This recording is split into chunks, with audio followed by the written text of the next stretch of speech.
ආයුබෝවන් සිංහල දැනුම YouTube නාලිකාවට ඔබ සැම සාදරයෙන් පිළිගන්නවා.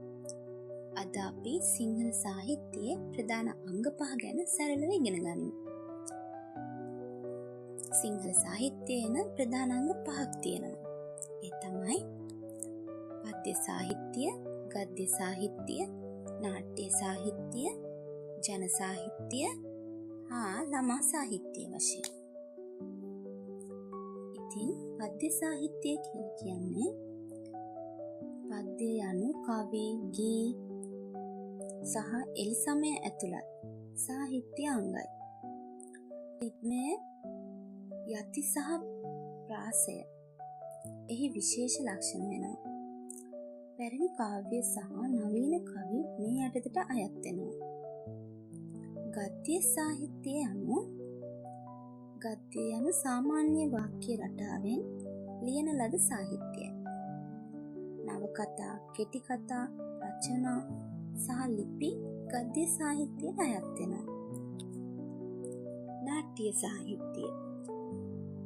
සාහිත්‍ය යනු රංග වේදිකාවේ හෝ වෙනත් රංග මාධ්‍යයක ඉදිරිපත් කිරීම සඳහා රචනා කරන කෘති නාට්‍ය සාහිත්‍ය ලෙසද හඳුන්වනවා. සංවාද, චරිත සහ සිදුවීම් එහි ප්‍රධාන අංග වෙනවා. ජන සාහිත්‍ය පරම්පරාවෙන් පරම්පරාවට මුඛයෙන් සම්ප්‍රේෂණය වූ නිර්මාණ ජන සාහිත්‍යයට අයත් වෙනවා.